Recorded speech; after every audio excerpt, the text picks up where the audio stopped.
All right. Hello, ladies and gentlemen. So here we are with Mo Morsi of DevNull Productions. This will be a discussion to introduce Mo and DevNull to the XRP community because he's probably going to be the contender here, stepping into the ring on behalf of XRP in the debate that we have later with Giacomo Zucco representing BTC, Bitcoin.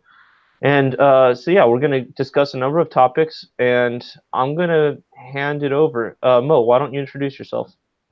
Yeah, great. Thanks for having me, Joe. And my appreciation goes out to you, BLOCKTV, and as well as everyone in the crypto community. It's really a great community to be part of. So as you mentioned, I am the founder and CEO of DevNull Productions. It is a startup that I launched in spring of 2018, aimed at providing analytics and high-level, high-value data to our end users, as well as the greater crypto community in general. Now, what's this mean? Maybe it's best for me to kind of go into my history with the space. I'm a software engineer by trade. I worked at Red Hat for 12 years, developing many cool products, working on many cool different technologies. During the early days of crypto, I quickly became a fan. I attended some meetups, some events to explain what Bitcoin is, Ethereum, and so on and so forth in the early days. And I saw the raw potential of this technology. This was to the point that in 2017, when I was introduced to XRP, when I found out about it, I decided that then was the right time to make the jump and to fully commit myself and my career to helping grow the ecosystem and to adopt the technology. So today we provide services and products around exposing the blockchain to traditional institutions who might not have the technical expertise in order to leverage it. What does this mean? Or what kind of institutions, you might ask?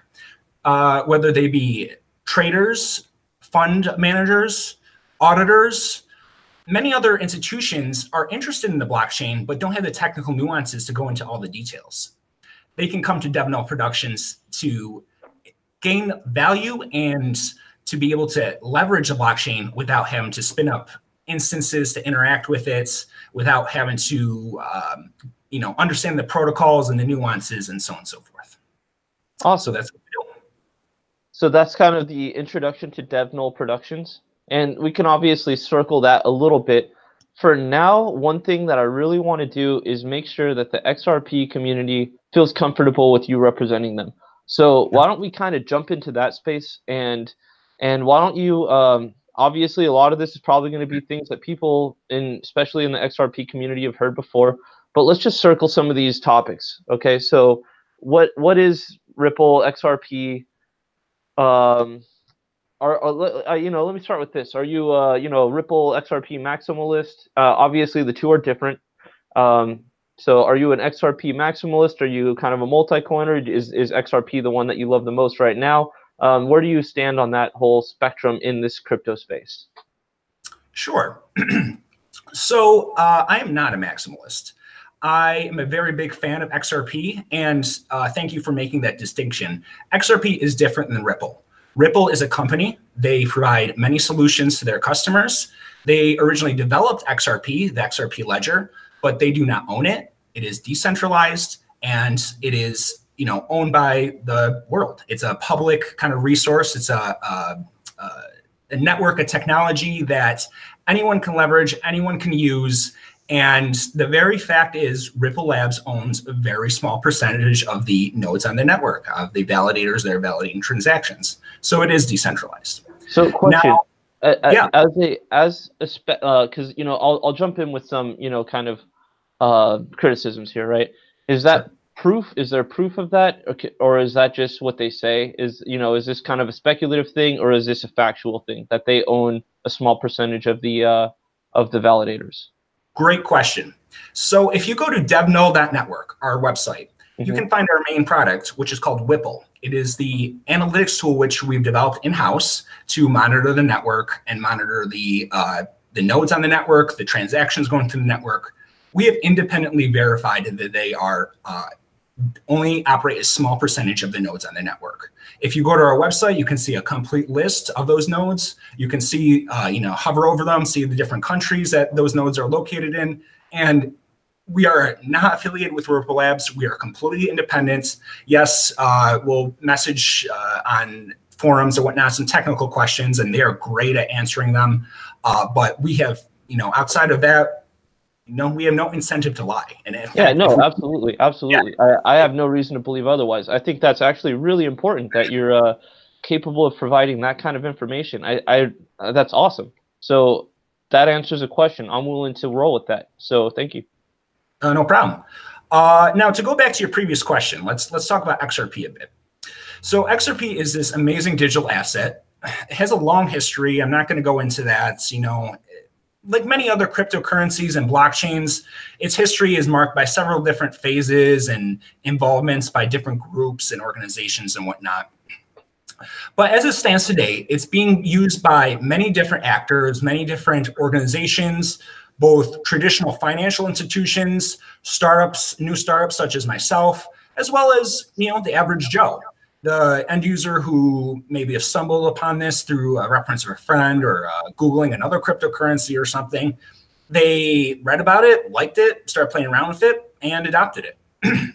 Now, what's it used for?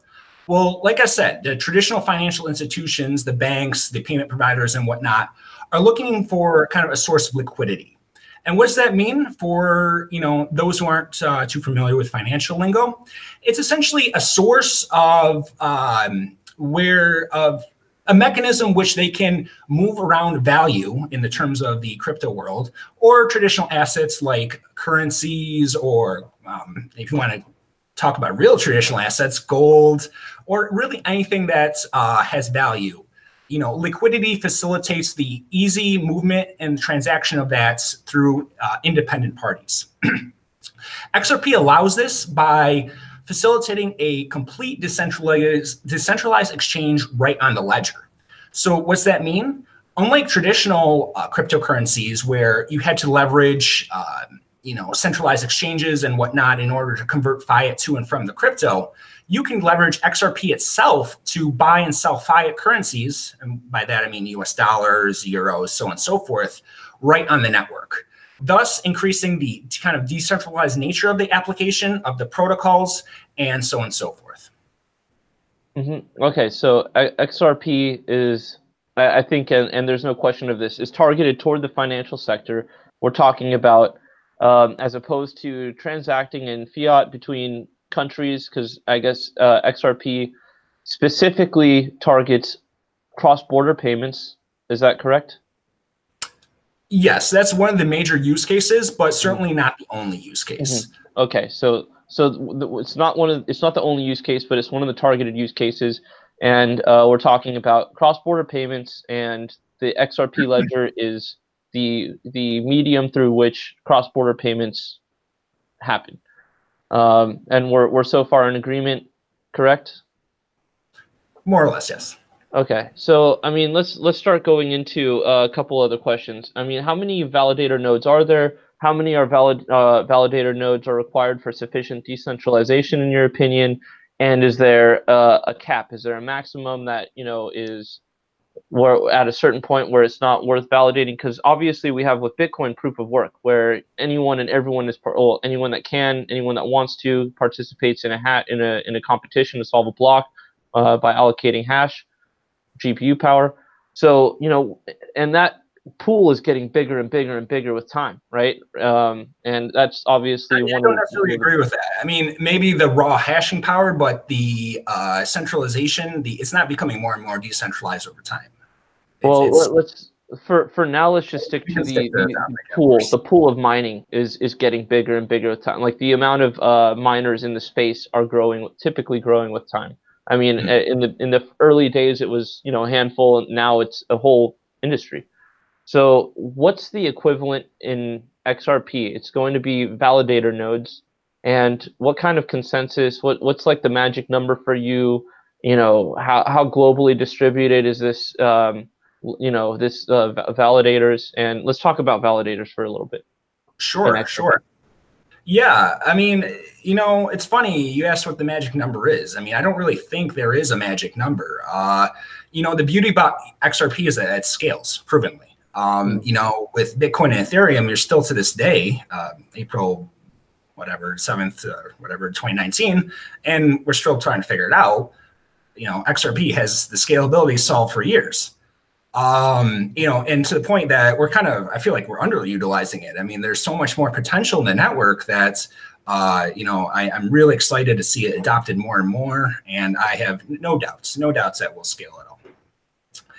Now, as far as the current number of nodes and validators and so on and so forth, again, you can go on our websites and see the complete list. And then you can also go to xrpcharts.ripple.com and see their list and mix and match, or excuse me, compare. Right now, on average, we're seeing maybe like 1,000 or so active validators, active nodes, excuse me, at any given time. You know, I guess the complete list, we have about 3,000 plus or minus total nodes, total IPs that we've seen. You know, they're not all active at once. It's just we record them and then we don't delete the entry if they we just mark it that's inactive. So yes, I mean, and you can see that on, you know, the map that we have on our website, they're sufficiently spread out across the world. So I don't think that there is any magic number. I really foresee that, you know, as it continues to be adopted, more institutions will spin up their own nodes, spin up their own validators. A common question is, why would someone do this? Well, you know, we have a validator. We have a node on the network. And why do we do it? It provides us, you know, first-rate exclusive access to what's going on the ledger. You know, Ripple Labs provides a few nodes that we can query and so on and so forth. But, you know, what if they go down? What if they're DDoS'd? You know, the protocol itself is decentralized. It will facilitate the continuous operation of the network, you know, if certain nodes are attacked or whatever.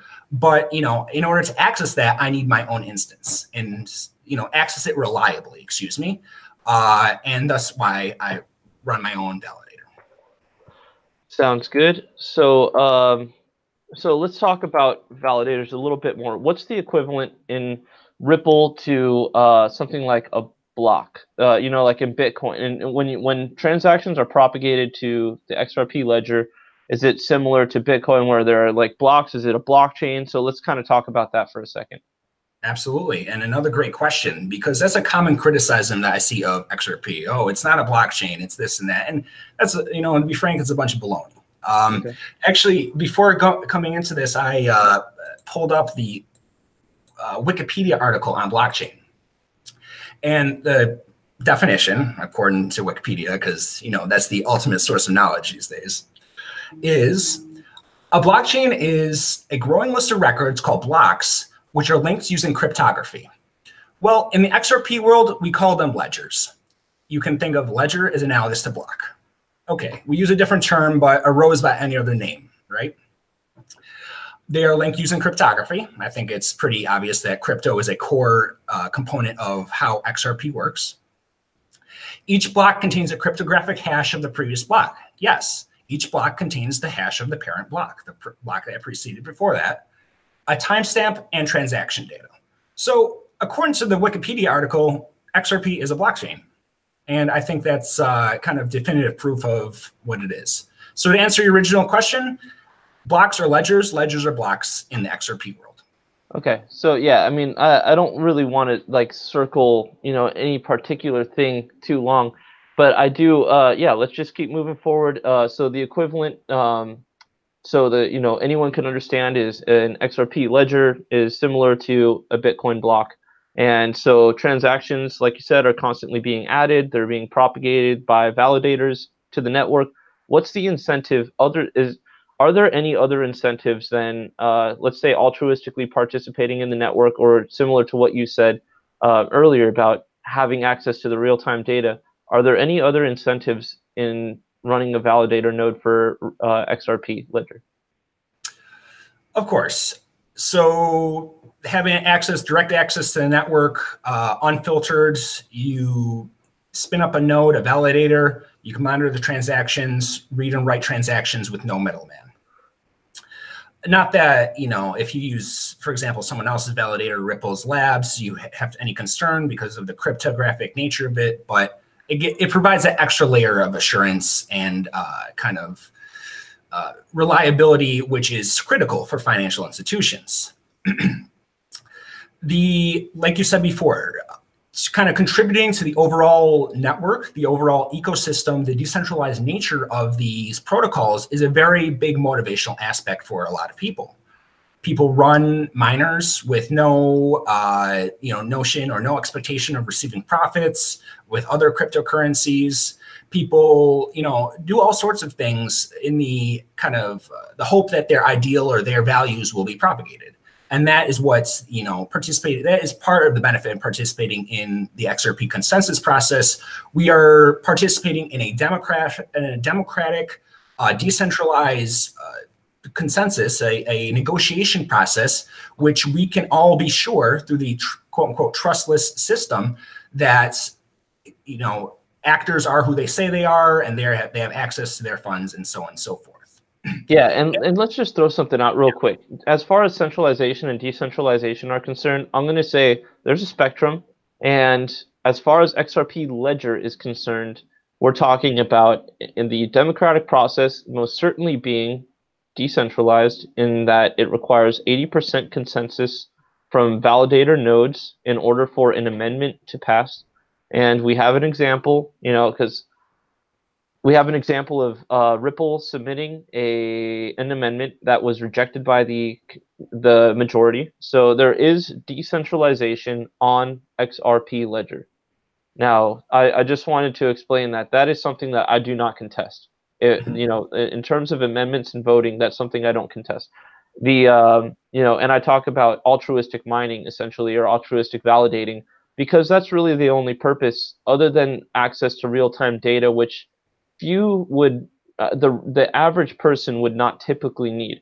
That's going to be more of a, are we kind of on the same page there, that the average person isn't validating the XRP ledger for access to real-time data or the ability to transact with their own node? It's going to be also to participate in that democratic, let's say, process.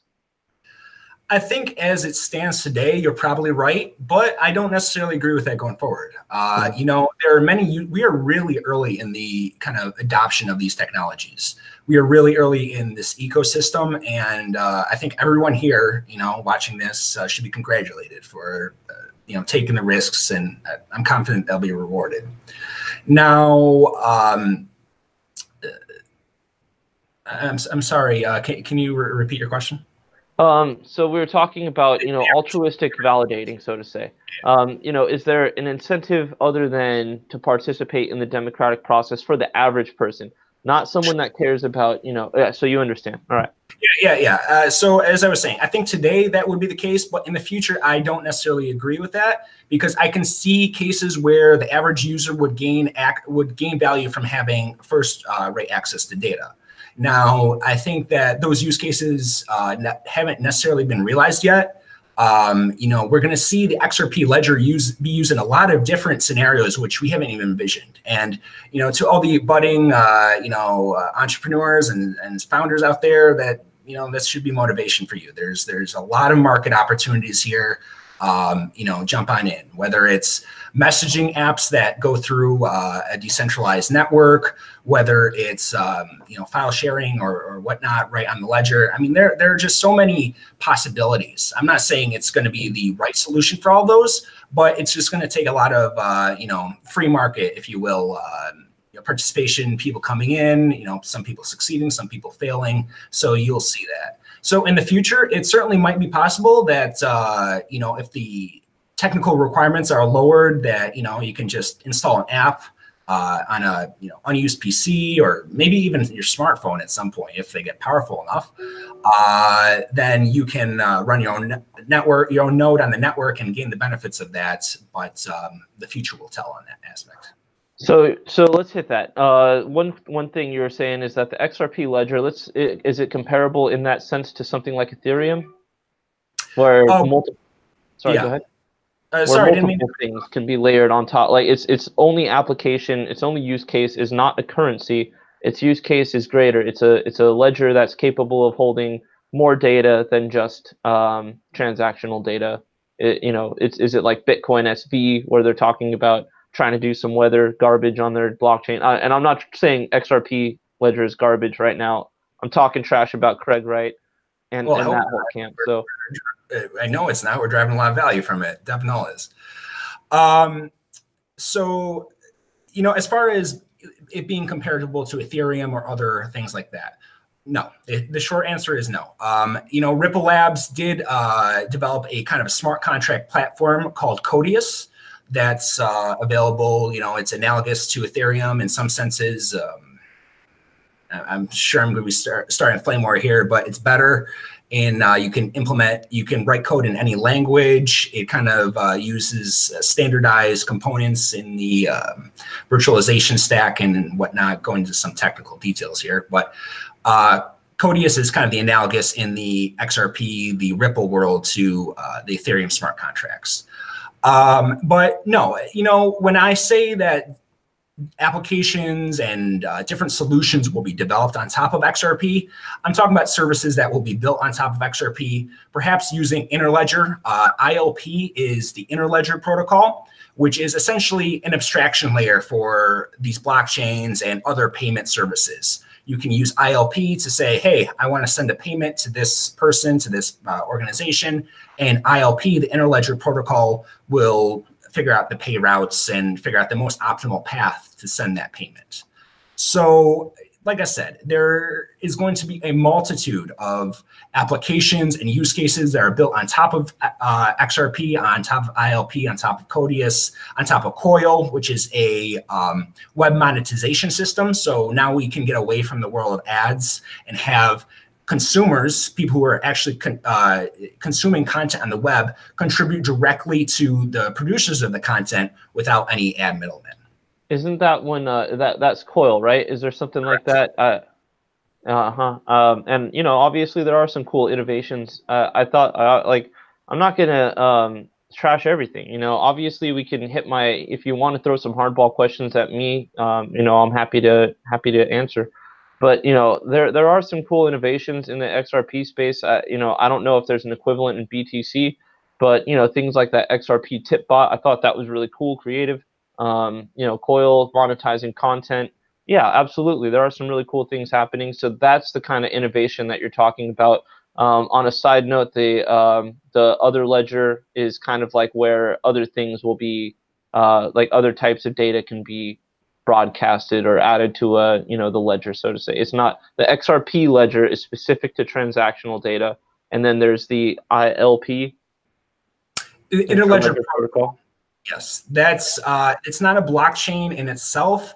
It provides an interface, an abstract interface, which one can leverage a blockchain such as XRP or Bitcoin or Ethereum. They can leverage traditional payment solutions.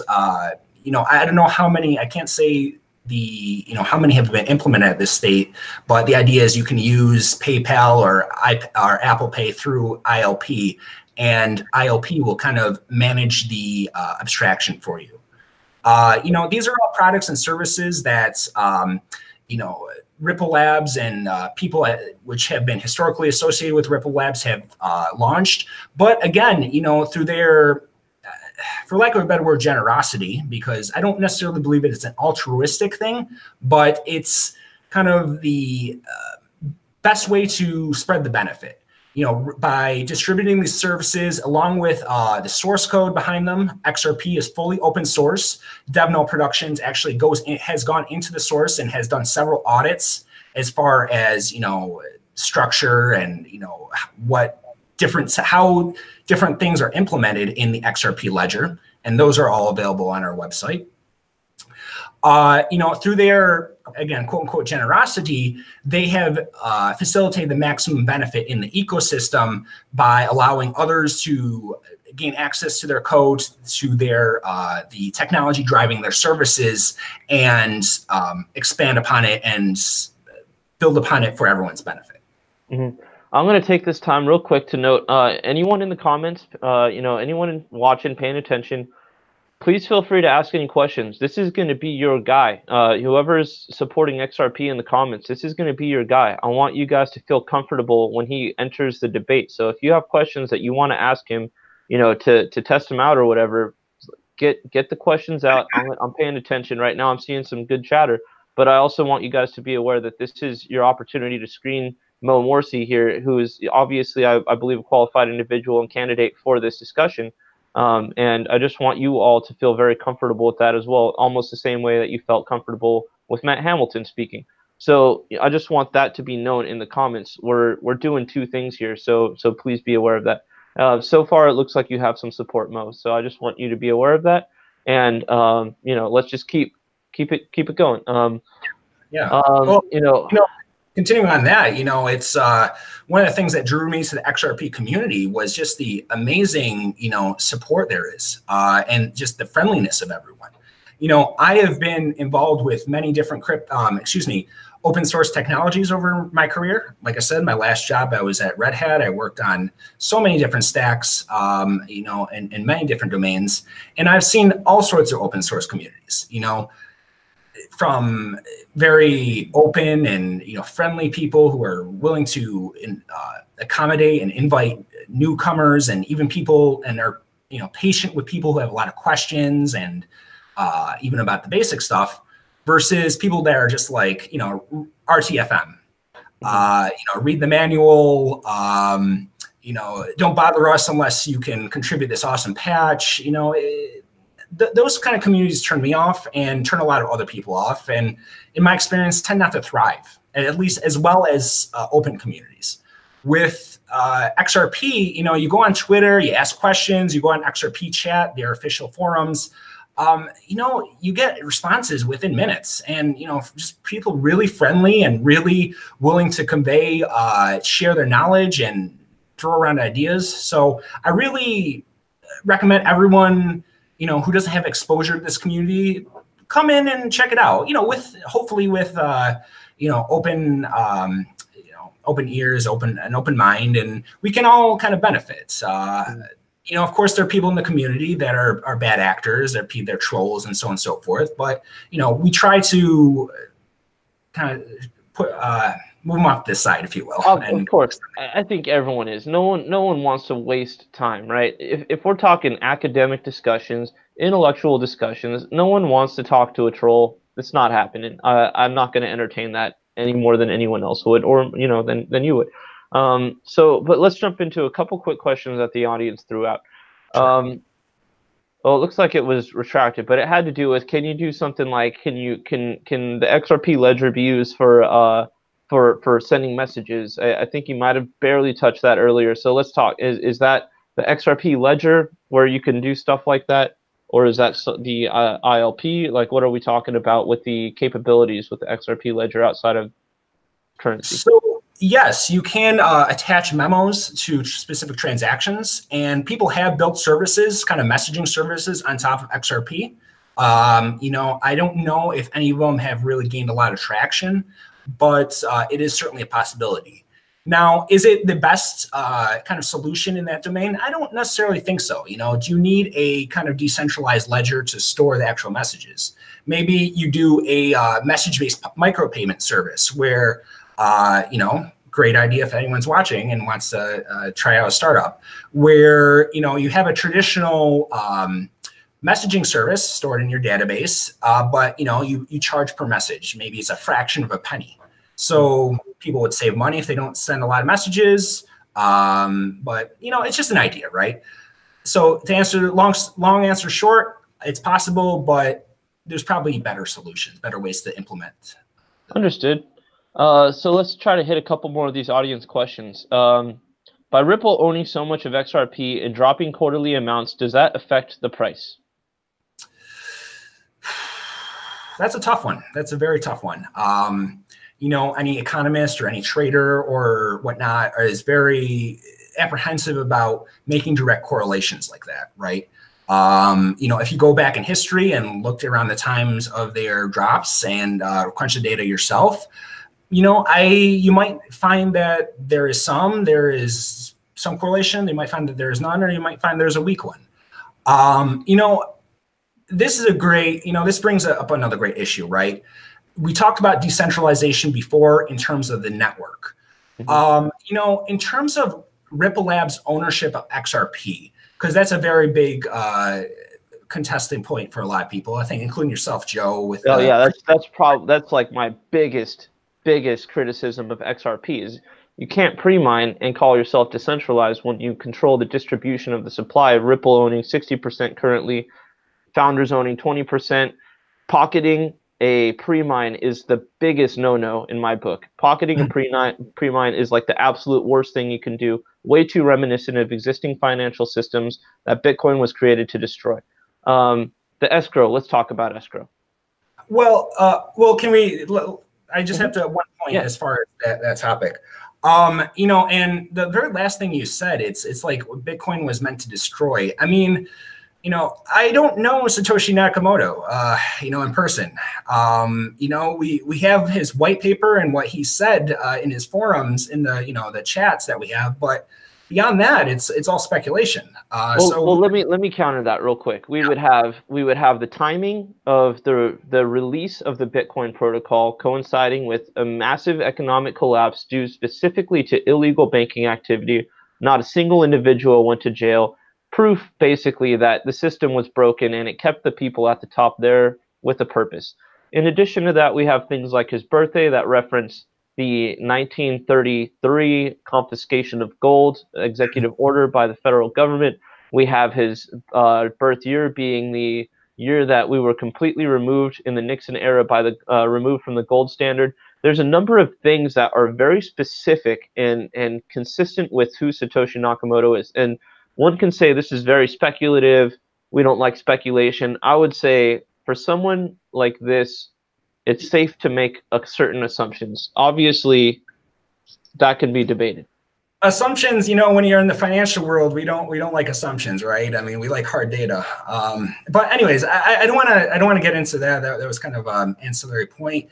My leading into this was, I guess my question for people who have issue with Ripple Labs ownership of, you know, a certain amount of XRP is, you know, do people have, or do you, or anyone watching, has any issue with a company owning a percentage of shares when they're undergo an IPO? I mean, or another analogy is if a person, a developer, or a company is releasing has spent years developing a product. I mean, do you believe that they should just say, okay, you know, the world owns IP? You know, this would be my jump in though. There's a difference between ownership in a stock, which is thus ownership in or a small portion of ownership in a company, well, however much you own, versus stake or you know, an investment in printed money, right? Because that's what cryptocurrency is. It's all printed money, right? It's a computer-driven scarcity, you know, protocol-driven scarcity. Bitcoin was done to mimic gold. Its, you know, deflationary algorithm was done to mimic gold, and obviously in a much shorter time scale than the global lifetime of gold pyramids being used to build gold, you know, in the 3,000, 5,000 years ago. Whereas now you mine tons of earth for an ounce of gold, if that, right? So we're talking about a deflationary scale here. Go ahead. Yeah, I mean, you know, at the end of the day, if it's stocks or commodities or money, I mean, it's assets. I mean, you're dealing with, you know, items or things that people have, you know, given value to and have, you know, decided to trade and commerce economic activity with. So, you know, obviously these are different asset classes and they need to be treated differently, but at the end of the day, there are some similarities in the sense that these are things of value that we are trying to figure out what the best way to deal with is. You know, I personally don't have any issue with Ripple Labs owning, you know, the XRP that they do. For me, it's like I said, analogous to a company going, you know, an IPO retaining a lot of stock. It's analogous to a company or an individual developing some proprietary product and retaining ownership of that. Well, let's hit this. Let's hit the escrow from ground level. What is it? The escrow is about 60% approximately of the supply. What's the conditions of the escrow? They release 1 billion per month. Is that correct? Let's start there real quick. Let's just build the foundation. Yeah, and whatever it's what you said. They, you know, locked up a certain percentage of XRP, 60% of XRP, into via a mechanism, an on-ledger mechanism, which which does not allow anyone to access the XRP until certain points in the time in the future, right? You know, though they set those points so that every month, 1 billion out of that 60% is released. Then they go and sell it on the exchanges, and whatever doesn't get sold goes back into escrow for, you know, the next month after the end of that, you know, the period, the 60 months. So that's okay, go ahead. No, that's it. You know, another, I guess, counter to the criticism of them owning a lot is, you know, why doesn't anyone criticize them for selling it at, you know, point whatever, right? It's like, you know, when Ripple was only worth a penny, they were selling a lot of XRP. They were selling XRP, you know, according to their strategy, like they are today. You know, how does, you know, if you look at it in hindsight, they lost a lot of money. They should have held on to it. So, you know, it's just kind of part of the thing, how things evolve, the nature of the beast. You know, a company creates a product, you know, through their, again, generosity, through their wanting to maximize the benefit, their benefit, as well as the benefit of the ecosystem and the world in general. They released a source code. They started releasing funds, the XRP, the digital currency, in a controlled manner. And I think it really brings a lot of clarity to the chaos. It brings a lot of you know, comfort. It allows a lot of people to be comfortable with how the whole kind of ecosystem is being conducted. Because now we can see, hey, you know, these are people that are really fundamental supporters of decentralized ledgers, but they know that we have to do it right for it to be effective. If it's not done right, you're going to have 1.5 million forks like you have with Bitcoin. You're going to have scalability problems like you have with Ethereum, and so on and so forth. So this is why DevNull Productions is a huge fan of XRP. And again, we're not maximalists. We love the cryptocurrencies. We're very bullish on Bitcoin. We're bullish on Ethereum. You know, several other ones interest us. But right now, our play is XRP because it's the #1 out there as far as, Yeah, I just wanted to hit the escrow one more time, and because and let's assume everything is being done by the book, altruistic, good. Let's say they're the best. Excuse my language. The best people in the globe. They're all Mother Teresa's. Okay. XRP Ledger, the Ripple company owns 60%. They're supposed to be distributing, or 1 billion comes out of escrow per month. Now, in my opinion, they should get rid of it all. Why, you know, and have a 5-year plan essentially. You know, at this point, with 60 billion being owned by Ripple, if they got rid of 1 billion per month, that would be 5 years of centralized ownership, centralized distribution of the amount in escrow. And in 5 years, one of my arguments against the pre-mine, which, you know, I still have a problem with the founder stack, but my argument for the escrow would be void in 5 years. They would have donated it, charities, universities, XYZ. Now, they're not giving out 1 billion tokens per month, or even selling them, donating them, selling them. They're taking a lot of that back, right? It's not 1 billion tokens coming out of escrow and then staying out of escrow. It's 1 billion tokens coming out of escrow, and in many cases, I think actually in almost every case, and maybe you're the more qualified individual to talk about this, but most of it comes back into the escrow. I'm not sure as far as the exact percentage, but yes, there is a percent that goes back into the escrow, like I said, to be unlocked 50 or however months into the future. So is there a criticism of this, or? Yeah, my criticism would be, why aren't they on a 5-year plan to liquidate their supply instead of you know, keeping the, you know, putting 1 billion out in a place where it's supposed to be donated or sold. And like we just saw recently, 25 million in XRP donated to a university. Why aren't we seeing more of that? You know, and why are we seeing more Ripple coming back into the escrow wallet? I feel like.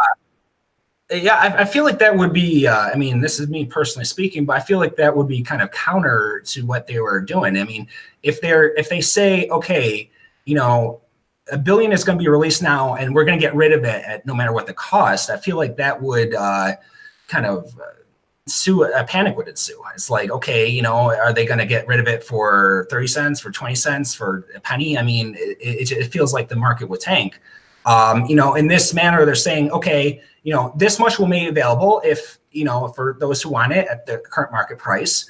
If they don't want, not a problem. We'll, you know, it will be available in the future. So it's kind of a controlled distribution, a controlled supply release at the market rate, at the market conditions. You know, that has not worked out for the. I mean, that's worked out when worked out greatly when it was worth $3.3. It hasn't worked out when it was worth, you know, under 20 cents. So, you know, that's just the nature of the beast. So we were talking about centralizing components. To me, the distribution of the escrow is centralizing, and we were talking earlier about how the XRP ledger is decentralized. I would even say that's probably based on the information that I have, and I'm assuming what you say is correct, what Matt says is correct. Matt Hamilton at Hammertoe, if you know him on Twitter, assuming that's correct, I will say the XRP ledger is mostly decentralized to decentralized on that high end of the spectrum. But in your opinion, where does the distribution of the escrow fall into the centralized spectrum? 5 being centralized, 1 being decentralized. I don't think it's a question. It's a relevant question, to be honest. I mean, I think that, you know, the most important thing is the nature of the network, which is responsible for managing these funds. You know, not that I would say this is going to happen, but if, you know, 80% of the network, the nodes out there today decide, hey, we don't like this, you know, notion, they can change the network. They can change, you know, as it stands. Now, you know, whether you can get 80% of people to agree with that or organizations, I would say it's pretty doubtful.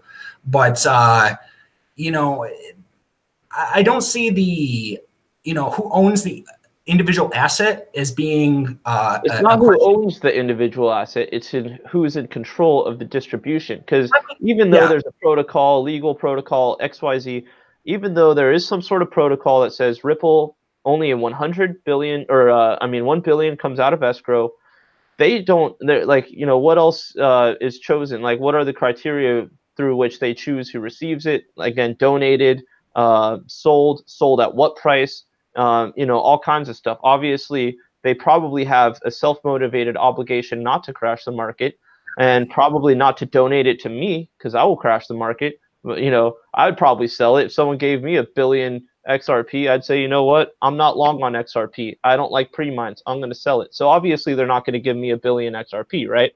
But what I'm saying is they do control the distribution, and whether or not the people have voted on how much XRP comes into circulation in theory to be, you know, either given out or to end up back in escrow, that still is a distribution of that wealth, and that is done through a central authority.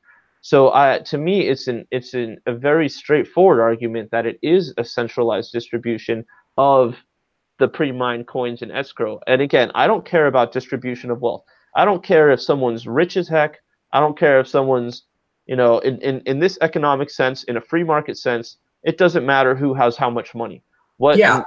Yeah. I mean, let me ask you this. I mean, so it's easy for us to criticize the state of the world today, right? It's, you know, we look at things with hindsight and we can say, you know, what decisions have been made and how would we change them? I mean, but as an exercise, you know, let's say they didn't take this approach, right? Let's say they said, okay, at Genesis, we have this much and it's just all available. Or, you know, we're going to... Well, that's what Ripple did, right? On Genesis block, 100 billion XRP were printed, right? Again, you know, maybe they did an airdrop or something where, you know, people could get it, you know, or something other than what they did today. Could it not be possible, or maybe likely, that a big player, whether it be a traditional institution or a player in the East or something like that, purchase a large amount, 60% at, you know, the dismal price it was worth, and then now they control that much distribution? You know what I'm saying? It's the ownership of the asset itself doesn't, you know, and doesn't necessarily correlate with the decentralization of the network. Again, it's the participants in the network that govern the rules of the network. So XRP is kind of subject to those rules. Everyone who wants to play XRP has to play by the rules of the XRP network, the ledger. Yeah, and that's something that I agree with you. I like I said, based on what you've told me, or based on my understanding of XRP Ledger and my conversation with Matt, I will side with XRP Ledger being decentralized. I agree with the points that as long as you can't censor a transaction, that is a decentralized component. As long as there's no identity tied to a transaction, that's a anonymity decentralized component. But and so the actual token itself, I mean, the term decentralization doesn't really apply to a token. It's like we can decentralize the network, but what's it mean to say anything is decentralized? I mean, it's the underlying network that is distributed, and then the kind of the use cases and what's represented on that network by nature is decentralized. Okay. And we don't have to sit here and hit this all day. I'm throwing some fastballs because as I this is my chance to speak with you, to interview you. During the debate, I'm going to be a lot more neutral. I'm going to have to moderate. I'm going to have to tone my maximalism to zero. So I wanted to these are some big things. I want to see how you react, right? So I mean, obviously we're going to debate these topics, and that's the whole point in an academic sense, right? So I would say we kind of are agreeing to disagree on this one. I think is that kind of fair to move on to the next point with an agreement to disagree for the time being. All right. So in terms of other XRP Ledger stuff, I think, like I said, I think the community is pretty comfortable with you. Do you want to talk about any particular XRP tech, to run quickly through the various products like Rapid Current, and do you just want to run through that so everyone knows that you know how to tie your shoes? Sure. Xcurrent is the messaging system that's used to communicate between banks. They're, these are products, Ripple Labs products, I should make this distinction, that are built, in part on top of XRP, but are not XRP, right? So DevNull Productions, we're experts on XRP. We know the ledger in and out. We know how to interface with it and drive value from it. But we do not work, at least as it stands, we might change this in the future, depending on our strategy, but with those products specifically. So Xcurrent being the messaging system in between banks, Xrp being the system which is used to settle those funds. A bank A says I'm going to send at how much US dollars or how much whatever to bank B. They can use Xrp to settle those funds to actually perform that transaction on the XRP network. XVIA is one of their Ripple Labs later products, is used to issue payments in real time. So they provide a very simple API, just drop in, don't need to install software, and anyone can send a payment similar to any traditional payments solution, but this being much more cheaper, much more efficient, and over a decentralized network, a trustless system. So these are kind of products that Ripple Labs provides for their customers, and so on and so forth. We certainly monitor the transactions, for example, Xrp transactions that go through the network, and so on and so forth, to the best of our ability. Obviously, the nature of these decentralized protocols is that they're anonymous and whatnot, but oftentimes gateways and exchanges publish their addresses and so on and so forth. So if you go to our website, you can see which gateways are issuing how much money on any given time frame, how much money, for example, was how many US dollars was issued by Bitstamp yesterday. You can go on our website, read that online, go in, use our API to pull that data into your own system, into your own trading bot, for example, that you can use to execute well-informed decisions instead of blindly wondering when moon and just jumping in and purchasing assets blindly. You can use DevNull's solutions to make more informed decisions. Let me ask you that. DevNull systems to make more educated decisions. DevNull Productions. Yeah, DevNull Productions. I'm sorry, what did I say? DevNull Systems, but sorry. it's fine. DevNull Productions. What I'm trying to say is, we know McCaleb is selling. McCaleb is out. He was out of Ripple a while back, and he was a founder. He owns a founder stack. Are you, by any chance, monitoring his movements? Absolutely, absolutely. There have been several times on Twitter that we are notified immediately through our custom analytics software whenever a quote unquote interesting accounts activity happens with an interesting account. We know Jed's accounts, and in real time we're able to show where what funds he's moving and where. Now, I believe the last word was that he's done, that he's out of XRP and he's no longer selling. I know that was a big speculation as far as over the last year whether it's going to impact the market and whatnot. Good news that it seems if any damage was done, it's already done. But yeah, go ahead. Yeah, I don't. It would. I guess the similar scenario would be monitoring Satoshi's wallet in a way. It was somewhat transparent, but the thing is, so do you know that he's done selling because he's out, or do you know that he's done selling at the moment because that's what you know for now?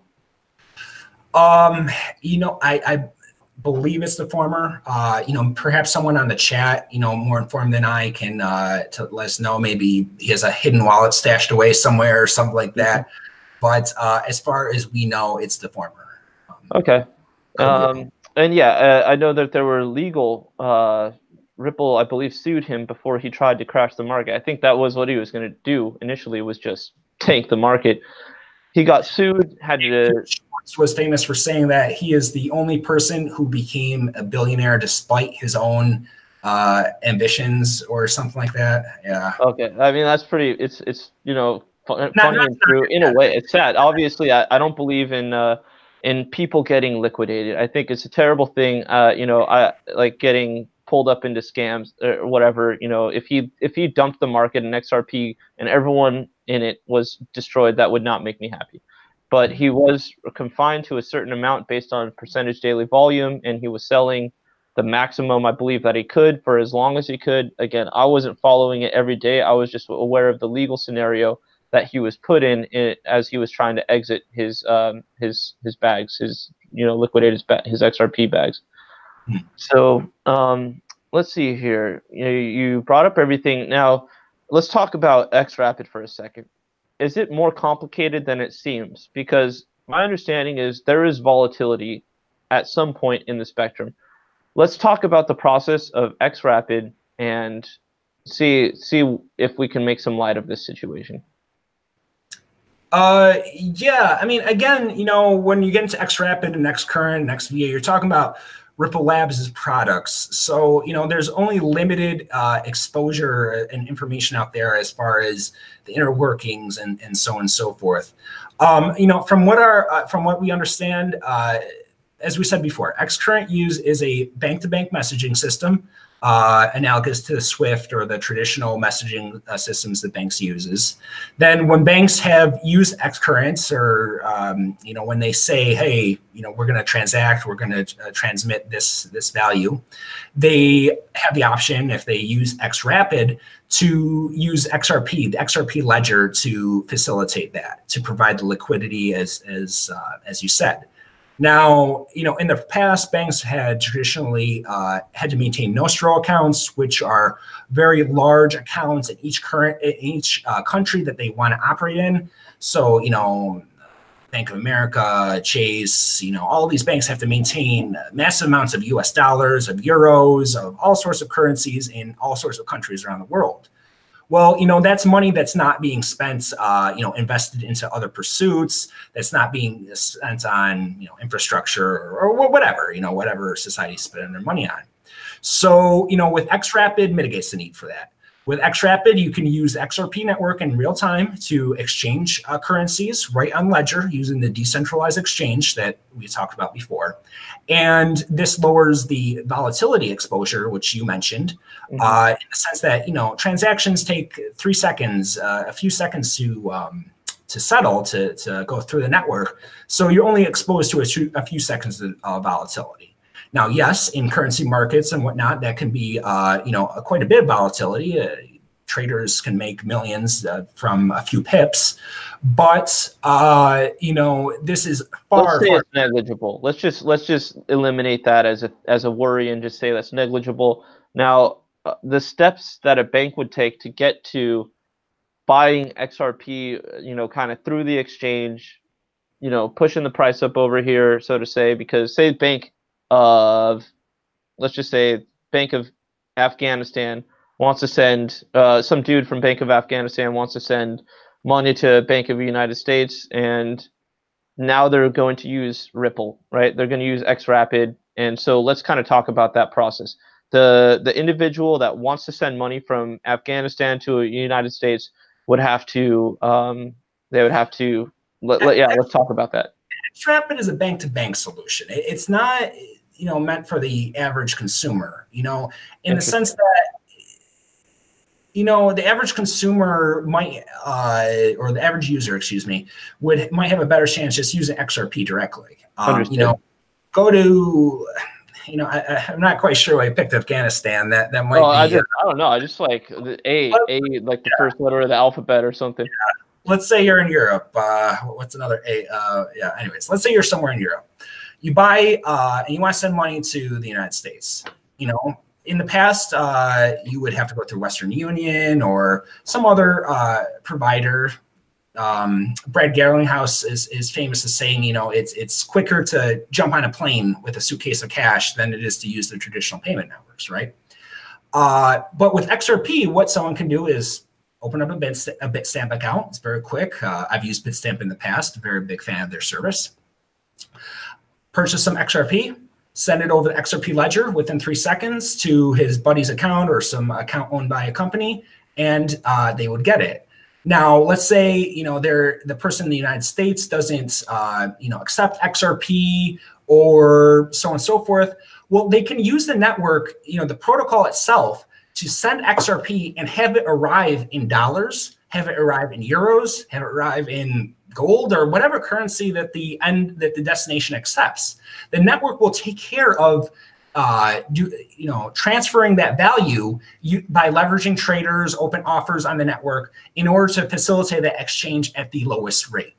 So, this is a great use case, which, like you said, the average Joe might need to send some money to a family member or to maybe a charity. Maybe they want to only donate 50 cents to a charity. Who knows? With traditional payment solutions, Western Union, you're going to pay, several magnitudes that much money. With Bitcoin or Ethereum, you're going to be paying a lot more than you would send. With XRP, you're just paying pennies.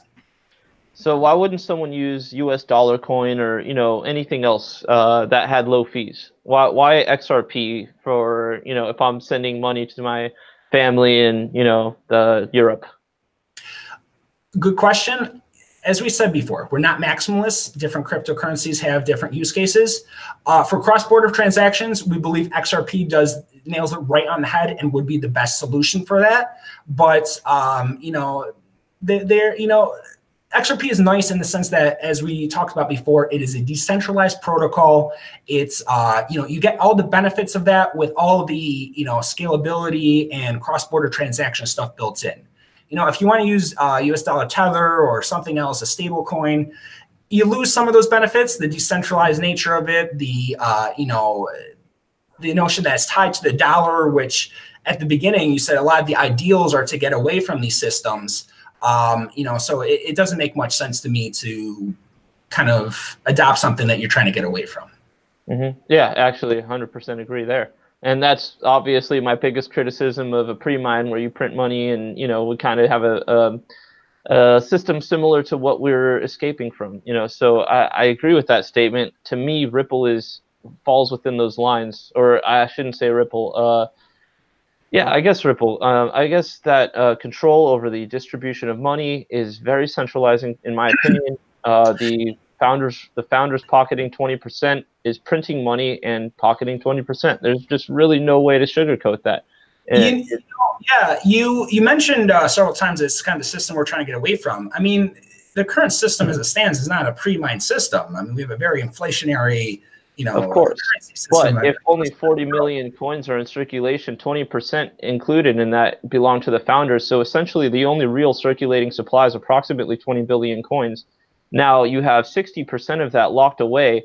That's basically very akin, the control of that distribution is very akin to printing money, because that money that is out of circulation is similar to printing money once you add it into circulation. You are still, no matter what, pulling money from that escrow account and reducing the scarcity of the existing supply.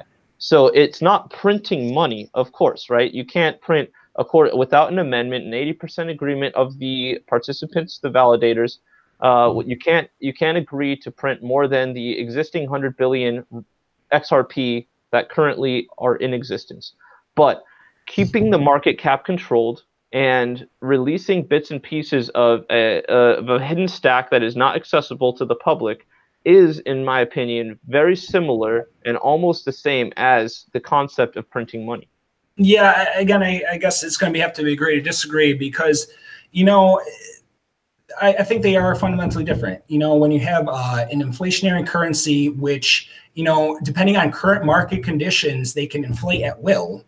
Literally, hey, it's like we have however, you know, many trillion dollars, and we're just going to print out another trillion because we feel like it that day, is different than saying, hey, we have $1 trillion, you know, or a trillion or however many billion XRP, we're going to release it over time. But, you know, let's say the market changes. Well, we just can't create XRP out of nowhere. You know, we're not, you know, we can't violate the principles of math and the decentralized nature of the protocol. So, you know, they're two different beasts.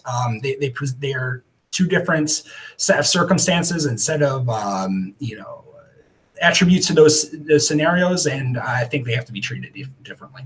I agree. They are different. I'm not saying it's printing money, but I am. To me, it's in the similar ballpark. Having a fixed supply, having a separate supply, and then being in control of that separate supply and inflating the circulating supply. It gets, to me, very similar. It's not the same. It's not the same. But someone wants me to clarify, what is money? To me, it's kind of simple. Money needs to be scarce. Money has qualities, right? It needs to be scarce. You can't have grains of sand as money, because anyone can go to the beach and pick up a handful of sand and say, hey, you know, here's my transacting power.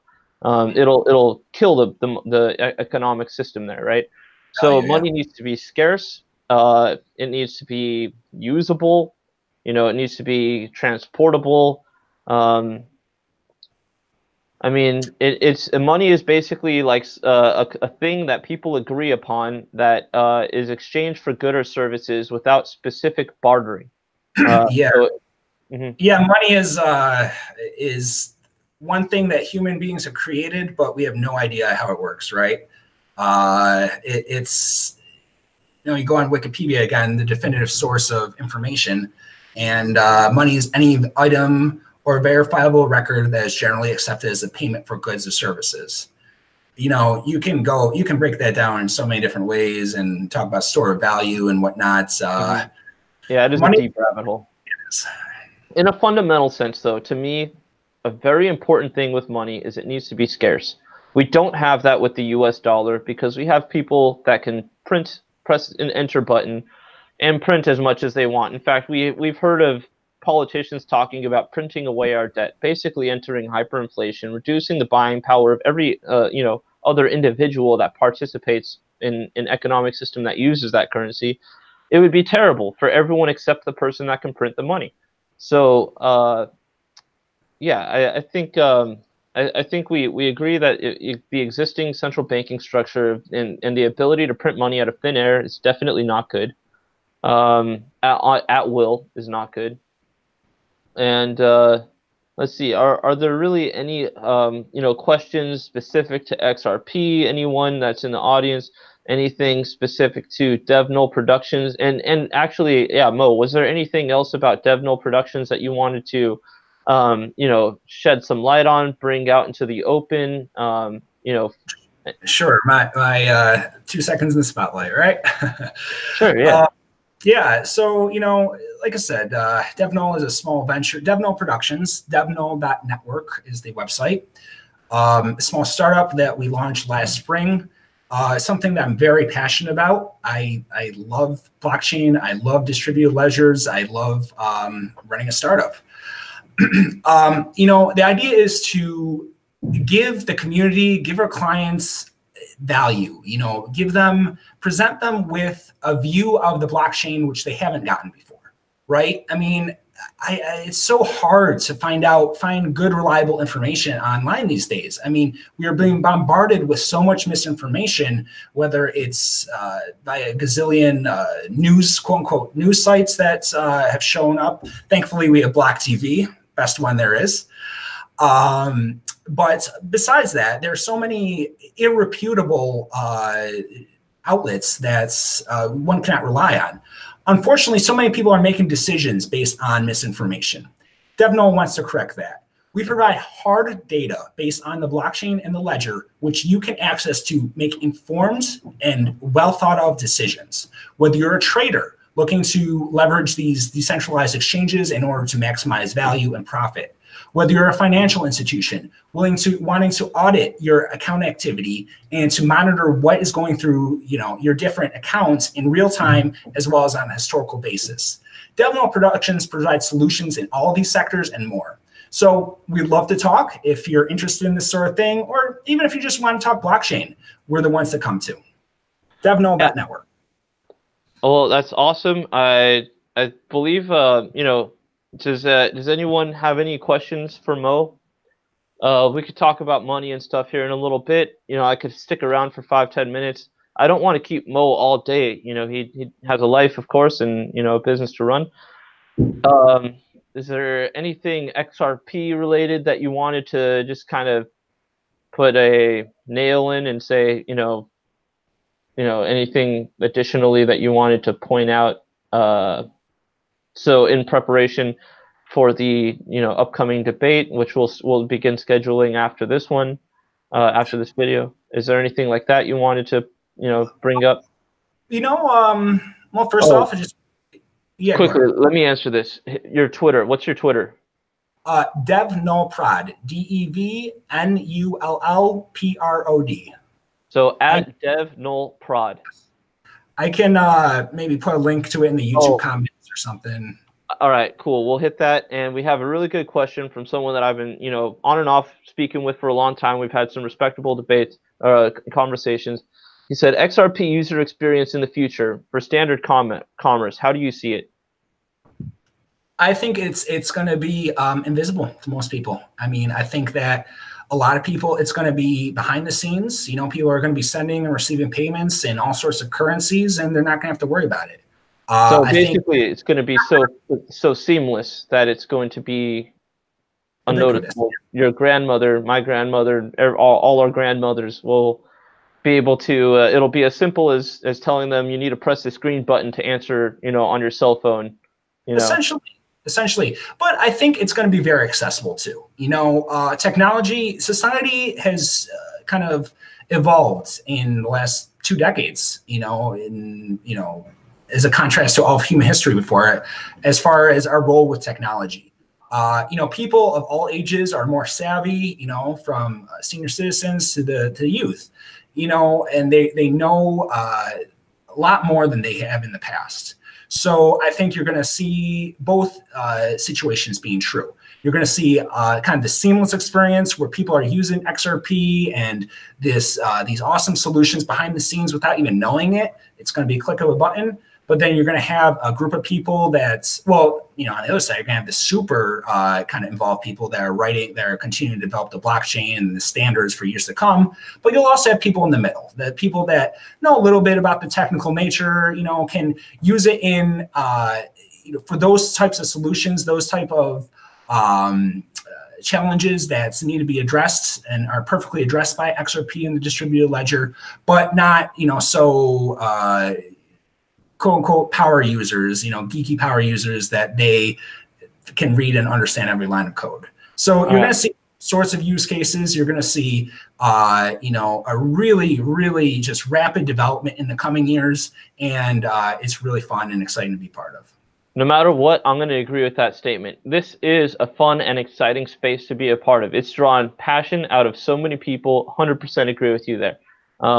we're in different camps, but we're in the same, metaphysical space.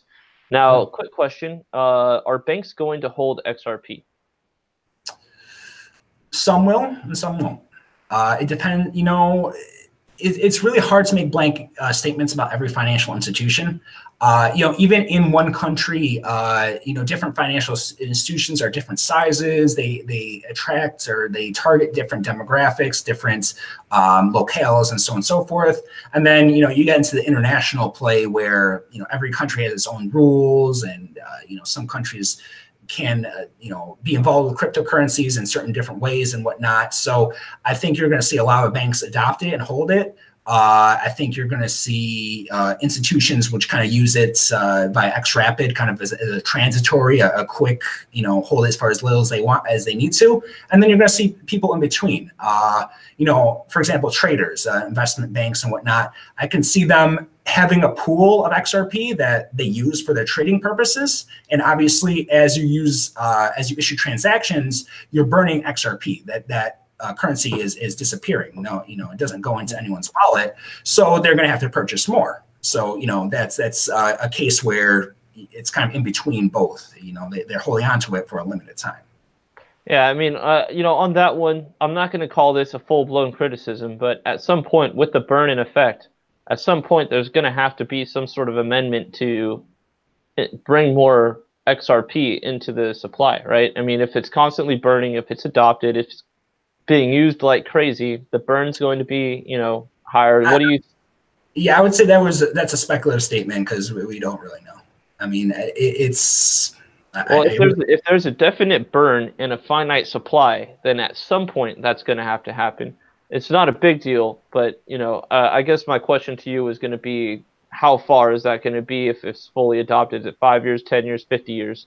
Yeah, I can get back to you after we talk with the kind of the current burn rate, and I can crunch the numbers and project that forward. I'm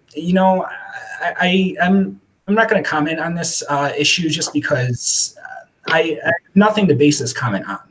You're right. It's a non-issue right now. Big non-issue right now. You're right. It's not worth wasting too much energy on. Now, let's see here. Now, you're getting a price question here. I'm just going to throw it at you. Your choice how you answer. What do you see the price in 5 years in order to fulfill XRP's utility function? Moon. That's the answer. That's another. Price speculation is something that we don't do. As far as fulfilling the utility function aspect of it, right now it's fulfilling the utility function. So the price right now is the perfect price where it needs to be. Last year when it was 3.3, it was perfect price back then, and going backwards. In the future, I suspect that it will increase due to the kind of supply and demand. There's only finite supply, and the demand is ever increasing, especially in recent weeks. If you go into our website, you can take a look at the account rate and the adoption rate. And something that we noticed, we didn't tweet or share it with anyone. So BLOCKTV world exclusive right here. Is the accounts and the transactions have been going up in recent weeks compared to the last couple of months before that. Is that a leading indicator? Possibly. This is not financial advice. Do your own research and make your own decisions. Well, thank you for that extra little bit of information. Yeah, I mean, that's definitely good information.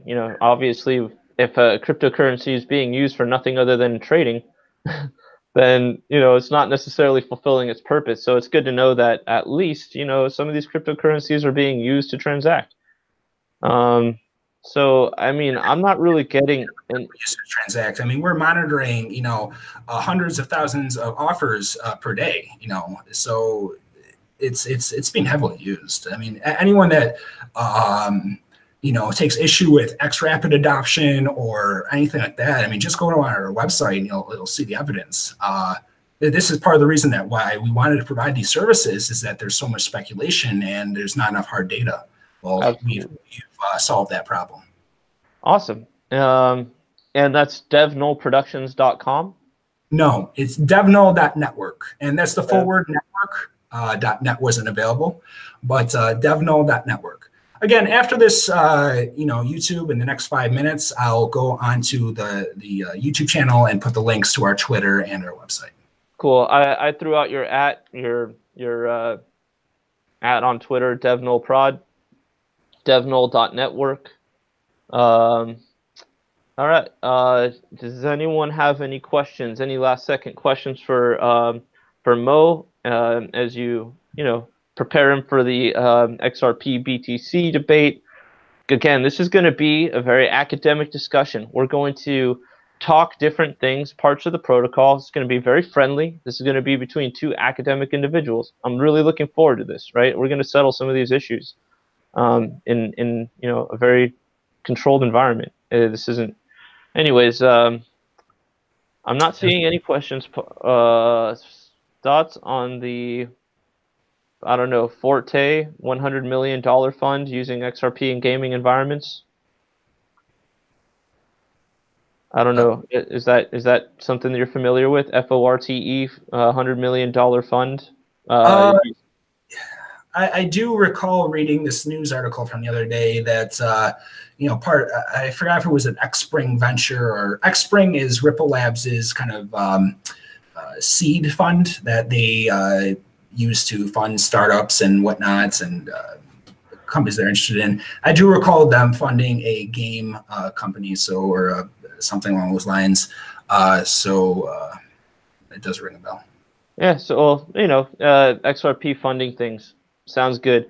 Amongst others, they recently funded a music streaming service from XRP. Coil is being more and more adopted for the micropayments, the streaming payments. Like I said, we are just cracking the use cases and just very early in the days of adoption. So you think they're filling the shuttle with fuel as we speak, and it's set to launch in coming years, months. Correct. It's launched. It's flying, and it's flying marvelously. It's not too late. You can still jump on board, but it might be someday. So don't let this opportunity pass. Yeah, sounds good. We're gonna end here on a positive note, and we have Mo going to post his information, DevNullProd and his DevNull.network. I posted it in the comments, but hopefully you can make a more public thing on Twitter, and we can get that circulating so the XRP can get to know you a little better, follow you, follow your work, and build a relationship with the community that is very supportive for each other. So looking forward to the debate. We'll build the momentum. We'll start building that momentum, and sounds good. I thank you very much for your time, Mo. Thanks, Joe. It was a pleasure, and looking forward to next time. Yeah, sounds good, and we'll be in touch in the meantime. Everyone, this has been brought to you by BLOCKTV. This is me, Joe Saz. Follow me on Twitter. Email me any questions. Obviously, probably 50 to 75% of you in the comments have spoken with me on Twitter. So, feel free to reach out to me at any point in time. We'll debate. Friendly, no name calling. Sounds good. Everyone's happy, well-ish, and sounds good. So looking forward to the discussion, the upcoming discussions, upcoming interviews, and always tune into BLOCKTV. We're going to be providing the best content we can, turning off some filters for you guys. So always here for you. Take care, everyone.